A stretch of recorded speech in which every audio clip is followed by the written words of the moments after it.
Marcell Ozuna and Raisel Iglesias both are coming back from what are disappointing seasons, but should the Atlanta Braves try to bring them back for one more year? We'll talk about that on today's episode of Locked On Braves, so let's get into it.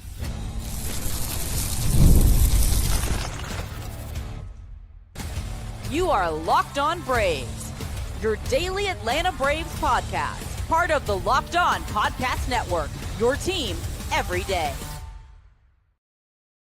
Hey, welcome back to Locked On Braves, part of the Locked On Sports Atlanta, where we cover your favorite Atlanta sports teams each and every day. I'm your host, Jake Mastriani. You can follow me on social media at ShortstopBall. Check out the podcast there at LockedOn_Braves on X and Locked On Braves on Instagram. If you're new and you're watching this on YouTube, you can hit that subscribe button, hit the thumbs up button, leave me a comment down below so others can find us here on YouTube on the audio version. You can help out as well. Just leave a 5-star review on Apple, Spotify, or wherever you get your podcast. It's going to be a long, lonely off season, so why don't you come join it here with me? I'll keep you updated at least 5 days a week through the winter meeting. So plenty of Braves content coming your way. Thank you so much for making Locked On Braves your first listen of each and every day and being one of our everydayers here on the podcast. Might have some more information coming along for you everydayers here in the days to come. On today's episode of Locked On Braves, we're going to take a look at Marcell Ozuna and Raisel Iglesias, continuing our player recaps and previews. We did Ronald Acuna Jr. on Monday. We did Austin Riley on Tuesday, or I guess Monday night. And today we're going to take a look at two players, and we're going to look at Marcell Ozuna and Raisel Iglesias. Both guys are free agents, both of them towards the end of their careers, and both of them coming off some disappointing seasons. So should the Braves look to bring them back one more time is the question that we'll try to answer on today's episode. The question that I will answer for you on today's episode of Locked On Braves. So looking forward to getting to all that, get to some of your comments as well. And today's episode is brought to you by Gametime. Download the Gametime app, create an account, and use code LOCKEDONMLB for $20 off your first purchase. Marcell Ozuna, another Braves hitter struggling 2025 season. Certainly not the campaign we were hoping for the guy that had been the most consistent Braves player in 2023 and 2024, and quite frankly, one of the best hitters in all of baseball for the past two seasons entering 2025. But this past year was a dud, no doubt about it. You look at his overall line, 145 games played, 232 batting average. Awful. 355 on base. That's great. 400 slug. Not ideal for Marcell Ozuna. 755 OPS, did hit 21 home runs. Drove in just 68, though. 15.9% walk rate, a 24.3% strikeout rate, a 114 WRC plus, and a 168 ISO, isolated power. And very similar. You're going to see there's a lot of similarities with Austin Riley and Marcell Ozuna. So I'm glad I'm doing these two guys back to back here, but a lot of similarities in their two seasons. A 114 WRC plus, that's above average. Just like Riley, I think his was 110. It's above average. It's not that these guys were completely useless bats. They just weren't anything near what you were expecting and what we've seen from them in the past. And it's, somebody that had a 140 and a 154 WRC plus the last 2 years before that drops all the way down to 114 and a 232 batting average and very little power. Like I said, similar to Riley as well, a 168 ISO from a guy that has been around the 40 home run mark the past 2 years. It's just unexpected and not what you were hoping to get when that number's been 244, 285 in those previous two seasons. For an ISO to drop all the way down to 168, that is just a complete loss of power, which is just doesn't make any sense for both he and Riley and a lot of the Braves hitters in this lineup. It can't all just be the baseballs. And again, like Riley, and something needs to be investigated. I don't know what happened after the month of May for these hitters. And don't tell me that it was Ronald Acuna Jr. coming back, but both Ozuna and Riley just completely fell off the map after the month of May. Now, Ozuna, again, like Riley, horrible West Coast trip. I mean, everybody was bad on that West Coast trip, but he and Riley both only had 3 hits in that 0-7 start to the season. But then from April 3rd through the end of May, 47-game stretch for Ozuna, he hit 286, 409, and had a 482 slug, which is still pretty low, but an 891 OPS, but a 194 ISO, which, like I said, that's above average, but from where it was well into the 200s, 244 and above the past 2 years, That's still way below where we expect. A 150 WRC plus. I mean, great production. Don't get me wrong. 16.8% walk rate, 21.6% strikeout rate is fantastic for Ozuna. So he was really good after that starting West Coast trip through the end of May, just like Austin Riley. But then something happened. Don't know what. And again, this needs to be investigated here. I don't know what happened after May, but both he and Austin Riley were just dreadful. The rest of the season, from June 1st on, over 91 games, Marcell Ozuna hit 203, had a 308 on base, which was carried by a 13% walk rate, a 365 slug, for Marcell Ozuna, 163 ISO and 89 WRC plus. I mentioned a 13% walk rate, the only thing he was really doing in the second half, but it came with a 26% strikeout rate. So that strikeout number went up. Again, I can't explain it. What happened after the month of May for both he and Riley just completely flatlining? And the walk rate was the highest of his career. The strikeout rate was the same as it was in 24. And the 400 slug is the lowest it's been since 2021. We all know how bad that season and just year in general was for Marcell Ozuna. And it was the second lowest slugging percentage of his career since 2016. He hasn't been this bad in the power department for quite some time. And so just overall, it was a bad year for Marcell Ozuna. Now, moving on to Iglesias in 2025, he pitched in 70 games, 67 and a third innings, a 3.21 ERA, 1.00 whip, a 206 average against, 27.4% strikeout rate, 6% walk rate, 1.07 home run per 9, and 29 saves. You look at that ending line for Raisel Iglesias, and you would probably think that's a pretty good year for a closer. But again, from his standards, and we all know how the season kind of played out, it was a bit of a down year for Raisel Iglesias, who even lost his spot as the closer for a time.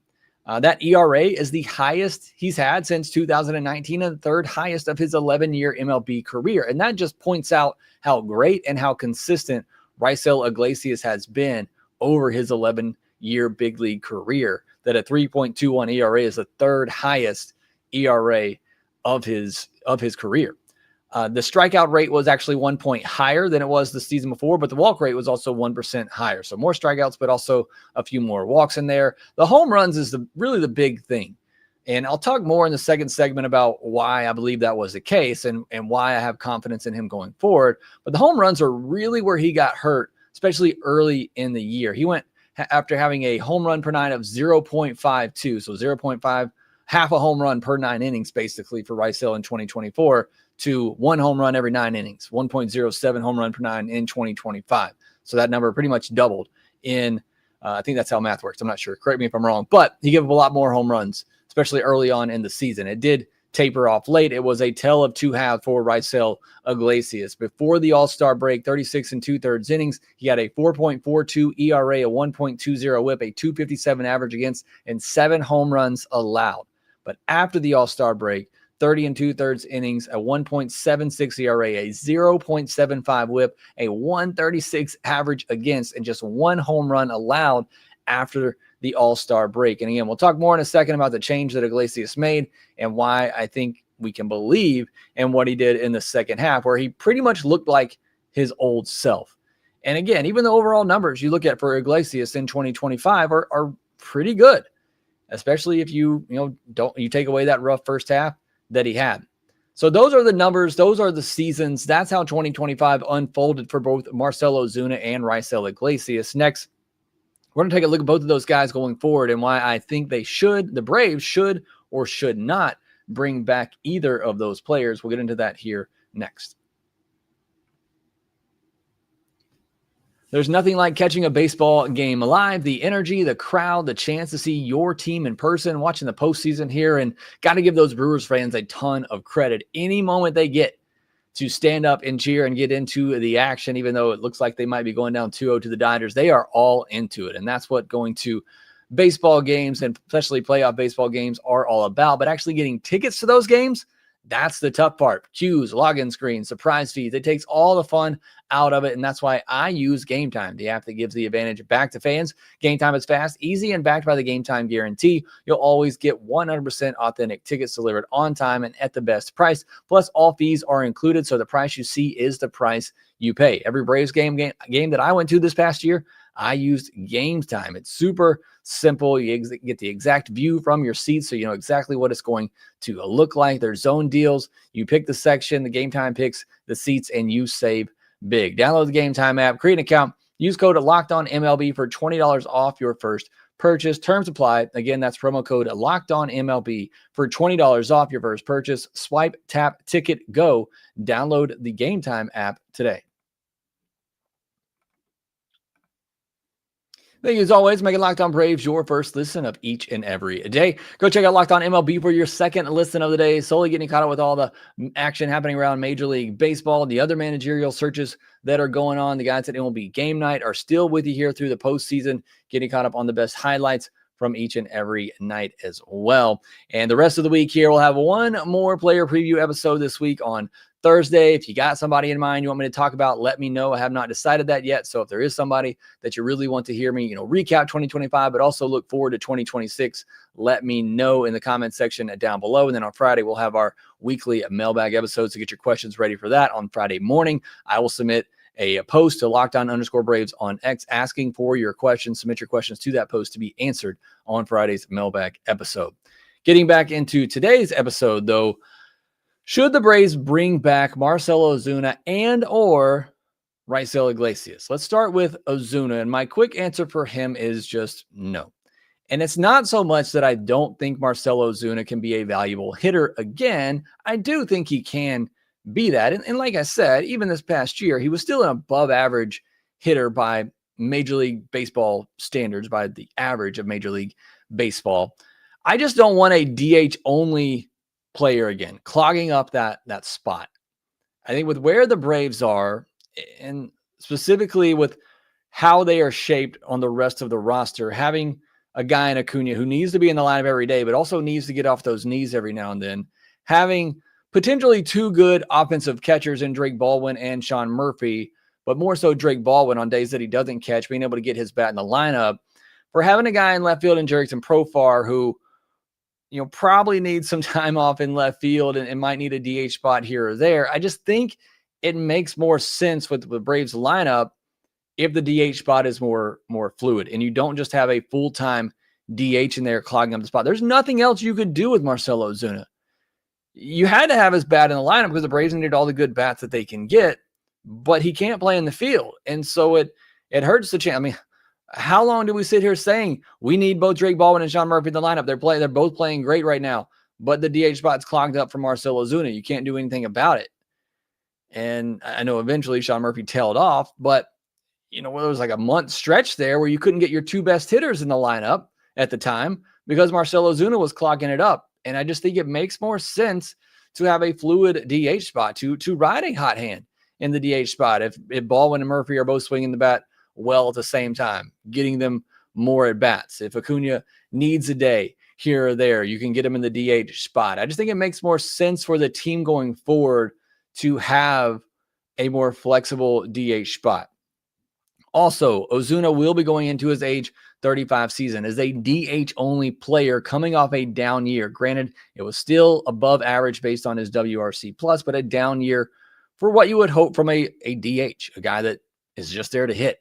The Braves paid him $16 million last year, which felt like a bargain after the 2023 and 2024 seasons, but there's just no way you can pay him that much again.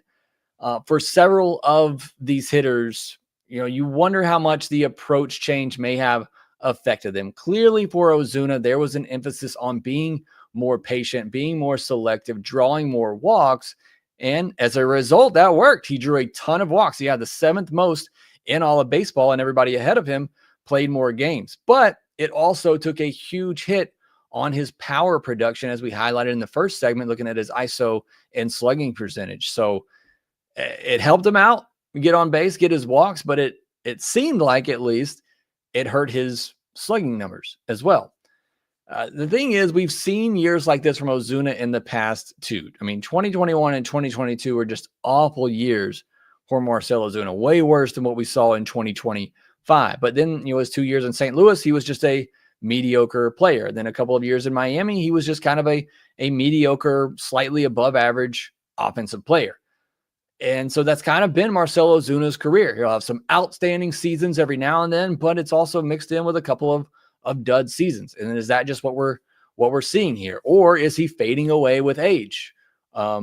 Is the hip issue that he had, is he trying to play through something like everybody else on the Braves roster, apparently trying to play through something? Was that affecting him?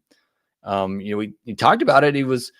He talked about the issue early on when he was kind of struggling, and then he started playing well, and all of a sudden he said the hip feels good now, and then he starts playing bad, but you never heard anything more about that hip. So was that a factor or not? His bat speed was down along with his hard hit rates this past year. Again, this was the lowest max exit velocity he's ever had. Now, it's still very good at 112, but it was the lowest of his career. So I think there is warranted reason to believe that Ozuna just might be on a natural age decline right now. And that, coupled with the fact that I just personally don't want him taking up the DH spot every day and want a more fluid DH spot, I think it's an easy call for me not to bring back Ozuna. However, let's say no other team really wants to give Ozuna a chance, and he just comes back to the Braves and says, what can you pay me to play here? And I think if you could, and somebody put this in the comments, maybe I'll get to it here in a moment. If you could get him on a $8-10 million deal, something like that, as a last resort, you get through the offseason, you're trying to find that big bat, it just doesn't happen. Ozuna's still hanging out there, come January, maybe even early February. You say, hey, you come back for one more year, $8 million, $10 million, with the idea that, hey, if you're not hitting, we're not playing you. Certainly simply paying him an amount that if it's not working out, you don't feel the need to have to play him every day. And I think that's the only way that I would consider bringing Ozuna back, is that if you got him for $10 million or less, and you got him with the idea that, we're going to give him a shot, he's going to get plenty of chances in the DH spot, but if he's not hitting, I am not required to play him every day. Like it felt like this past year most of the time with Brian Snitker and Marcell Ozuna, is that, hey, we got to get him in there. We're paying him this money. He's supposed to be this guy. We got to put him in there. That mindset has to change. And with a new manager, hopefully that will be an easy mindset change. But if you sign him to a cheaper deal with the idea that we're giving him an opportunity to DH, but if he's not getting it done, we're going to get somebody else in that spot, and then just have Ozuna as a guy off the bench. And, he's become a leader in that clubhouse by all accounts and from everything we hear from. So for me, I don't want to bring him back, but if you got too late in the offseason and he's still just hanging out there and you weren't able to find that big bat we were hoping for, and you can get him on a $10 million deal or less, hopefully even, I would certainly be okay with it. Now for Iglesias, this is an easy yes for me. If it is for lesser money, we paid both of these guys $16 million last year, which is just kind of crazy to think about it. But yeah, I would certainly bring Iglesias back, but I still would want it to be for lesser money. He'll be going into his age 36 season next year. He's basically pitched a full season every year of his career. And I always say with pitchers, it's not a matter of if, but when. And that win hasn't come for Raisel Iglesias yet. But signing a 36-year-old to a $15 million contract to be your closer, and then if this is the win year that it happens, that's going to hurt. And that could happen for any pitcher that you could sign, whether they're 36 or 26. Like I said, it's going to happen to all pitchers at some point.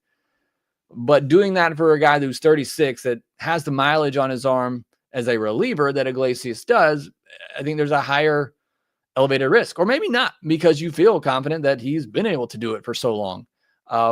But either way, I would just feel a little bit weary signing him to be my primary closer. I think is the ultimate point that I'm trying to make here. But Iggy did show me enough over a long enough stretch in 2025 that I believe he still has it, that it's still in him to be a really good reliever and a very good closer.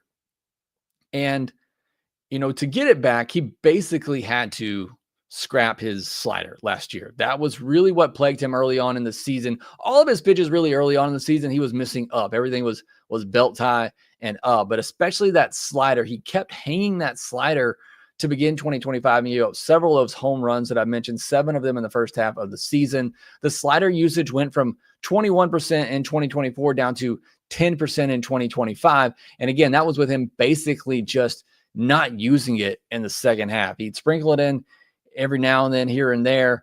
There was actually the one game, I can't remember, where he pitched on back-to-back days. The first day he was really good, and there's basically no sliders with Sean Murphy catching him. And then the next day, I think it was Baldwin catching him, and he spammed sliders, and he got hit with it. And you just wonder, were they trying to be too cute? It may have been Sean Murphy both nights. I can't remember. I certainly want to take any digs at Drake Baldwin, but I do remember it was back-to-back nights, and the first night he went well, didn't throw many of the sliders. The second night, threw a bunch of sliders, and he got hit. And you just wonder if that was trying to be too cute, that a team, because it was the same team, that you didn't want them to, you wanted to see them with a different pitch. But either way, he pretty much just had to stop using that slider. And the numbers showed in the second half, even with not out using it, because I was questioning that. Can he still be good with a four-seam sinker changeup, which are both all kind of in the same quadrant? There's nothing really breaking away from the right-handed hitter. Which made me nervous that was the case, but he showed he can still be good even without that slider, without that pitch going away from right-handed hitters. It did force him to rely more on the four-seamer, and that was a great pitch for him this year. It had a run value of plus 13 on the four-seam fastball last year, and that's despite it losing 1 mile per hour. But perhaps the pitch was elevated a little bit because the sinker was a great pitch for him too in 2025. And so he was able to, he had the sinker that was kind of diving in, the changeup that's diving in and down, and that four-seam fastball at the top of the zone. And I think he was able to find success with that pitch mix. The changeup's always been a great pitch for him. It had a -2 run value this year, but it's really a really good pitch. But the data does show that the four-seamer and the sinker were really what he had the most success with in 2025. I don't have any issues bringing back Iglesias. Like I said, I would like for it to be more on a $9 to $11 million deal, something like what they're paying Joe Jimenez and those guys, with the notion that if he stumbles, you give him maybe you give him the closer's job to start. Let me take a step back here. I want the Braves to get 2 really good relievers this offseason. So even if Iglesias is one of them, and I think he would be one of them, he'd fit into that category, I still want another one. And if that one's the closer, fine. But my whole point is I got to have 2 really good relievers this offseason in free agency. There's Iglesias and somebody else, or just 2 new guys. I got to have 2 good relievers. And I got to know that if I'm signing Iglesias and it's not working, that I don't have to keep throwing him out there in the 9th inning. And who knows what the new manager is going to do. They might not have a set 9th inning role. They might, do things a little bit differently in the back end of the bullpen. It might not be so set of 7, 8, 9 guys like we've seen in the past. But I think you sign Iglesias, to whatever terms, like I said, hopefully lower than $15 million, but you sign him with the idea that, yeah, he's probably going to get chances to be our closer, but if it's not working, or we feel like he's better suited in another role, or we sign somebody else who is definitely going to be our closer, that's okay. And that would be my mindset if the Braves are to re-sign Raisel Iglesias. But let me know what you think about that, and I'll let you know what you think about that. I think I said that right. I'm going to get to some of your listener comments here in a section. A lot of you agreeing with me. We'll get to some of the comments here live as well. We'll do that all here next.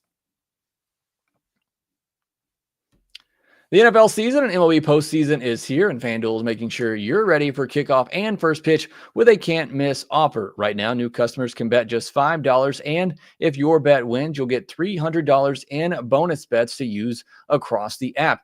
FanDuel allows you to play the way you like with player props, building same-game parlays, or even jumping in live as the action unfolds. You can check everything out on FanDuel.com right now. You got the Dodgers up 4-1, so their odds are increasing by the second here. The Mariners are the favorites in Game 3 of that series on Wednesday. They also have World Series odds, where the Dodgers are obviously the heavy favorite right now, ahead of the Mariners. World Series MVP award odds right now, where Shohei Ohtani is the clear favorite over Cal Raleigh and some guy named Freddie Freeman. You can see all those odds there at FanDuel.com. Also, please make sure you visit FanDuel.com/playsafe for tools and resources to help you stay in control of the way you play. So, are you ready? Download the FanDuel app now by visiting FanDuel.com to get started. That's FanDuel.com to place your first $5 bet. So I asked you on social media, would you be open to the Atlanta Braves bringing back Marcell Ozuna or Raisel Iglesias for 2026? And if so, what would that deal look like for you? I had 31 people respond. I won't get to all of these, but most of you agree with me that yes, I'd bring back Iggy, no on Ozuna. Julie Craig saying yes on Iggy, no to Ozuna. I'm a bit worried if they're planning on Murphy DHing. I do believe they should look for another bat, preferably one that can also sub in the field. I definitely agree with that. Getting a bat who, yeah, maybe they're in that DH spot most of the nights, but they can also, fill in left field, get Profar a night off, Acuna. It'd be great if they even had somebody to back up Michael Harris in center field. So I think that is more beneficial to the Braves going forward. Boyfriend Boy says 1 year prove it deals for both would be fine, but that would be the same old from AA. And I kind of agree with that notion that I do just kind of want some fresh blood in there, along with the other reasons that I mentioned. Matthew Christensen says, Raisel, try to get a deep discount, no more than 2 years, no more than $10 million a year. So I definitely agree with that. Although I don't know if I go the 2 years, maybe do the year and an option year. I don't know that I give Iggy 2 guaranteed years at $36 million, at 36 years old, definitely not at $36 million. But I like that number of $10 million a year. I think that's about right, and what I'd be wanting to do for Iglesias.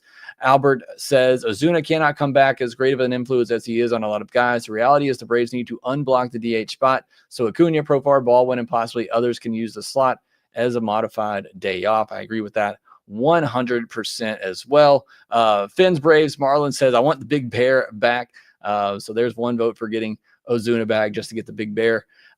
Jason Watson says Ozuna is a last resort bat for 1 and 10 at the most. That's kind of that's the comment I was referring to earlier, where it's a last resort. You get into January, February, you're not able to really find that big bat you were hoping for. Ozuna's still out there. You can get him on a 1 year, $10 million deal. It's just, hey, let's try this again, see what happens. If it's not working, we're okay. Just, moving on. I think that makes perfectly good sense. It's not what I want, but I think in that scenario, it would make some sense. Ted says probably only guys the Braves can't afford. Hope that's not the case this offseason. Jake, not me, but another Jake out there says, for the right price, Ozuna, yes, but no to Raisel. That's one of the few that have said no to Raisel, although Billy382 says no, and Jeremy says nah. So a couple of no's there as well for Marcell Ozuna and Raisel Iglesias. And then trying to keep up on Instagram these days. I'm not great at getting on Instagram and navigating everything over there, but I'll try my best. I put out a poll, said, should the Braves bring back Ozuna or Iggy, with the answers of yes, no, and just Iggy. 70% of you said just Iggy. 10% said yes, and 20% said no. So most of you in line with me, including Zinser Strider, who says just Iggy. I love Marcell, but we need someone that can play outfield in the DH spot. And then Ethan says, I'd rather have Ryan O'Hearn for DH outfield. So again, whether it's Ryan O'Hearn, love Cody Bellinger. I think he makes a lot of sense. I do think the Braves need to get a bat that can be in the DH spot, but also play in the outfield. So thank you so much for submitting your responses there. Appreciate you sending all of those. And just a quick postseason update. The Mariners up 2-0 on the Blue Jays. They'll get things back underway on Wednesday, going back to Seattle now, already up 2-0. It looks like the Dodgers are about to go 2-up on the Brewers, which is highly, highly unfortunate. I thought they were going to steal that game on Monday night, but unfortunately they were not able to.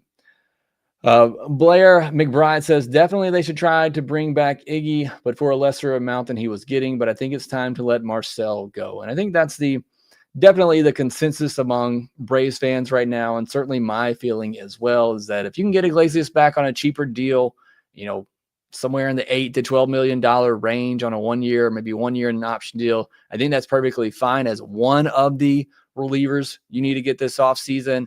Marcell, appreciate what you've done for us. You really turned your career around there at the end, and hopefully, it looks like from all intents and purposes, his life as well, being a great leader and great teammate in the clubhouse, and that's all great. But Again, it's not so much about the bat, although that is part of it, but it's more so just having a more fluid DH spot and getting somebody that, yeah, they're in the DH spot, but they can also play in the field if needed to. So again, thank you so much for joining me here live. Thanks so much for the great comments and all of you in here today. Mass Boost, Braves Thrills. Braves Thrills says, I want another bat that can play the outfield, though it's just I had the more expensive players in mind. So yeah, I definitely agree with that. I would love to get somebody that can play in the outfield. Andrew Chandler says trade Murphy. They're not going to be able to do that this offseason with him coming off the injury. I think even if they wanted to, and if you were trying to trade him now, it would be very, very low value. So I don't think that's going to happen. Dennon Watson says no on bringing either one of those guys back. But thank you all for joining me here live again. Once again, Wriggler in here too. Appreciate it. AJ Evans. Can't have too many bullpen arms. Bring back Raisel. I prefer to let Ozuna walk outside of a cheap 1-year deal to rehab his value. And I certainly agree with that comment there. All right, subscribe on YouTube if you're new. Hit that thumbs up button. Leave me a comment down below. Thanks so much for joining me on today's episode of Locked On Braves. Going to be back on Thursday with another player recap preview, and then we'll have our mailbag episode on Friday. So make sure that you rate, review, and subscribe to the Locked On Braves podcast wherever you get your podcast, and we will talk to you next time.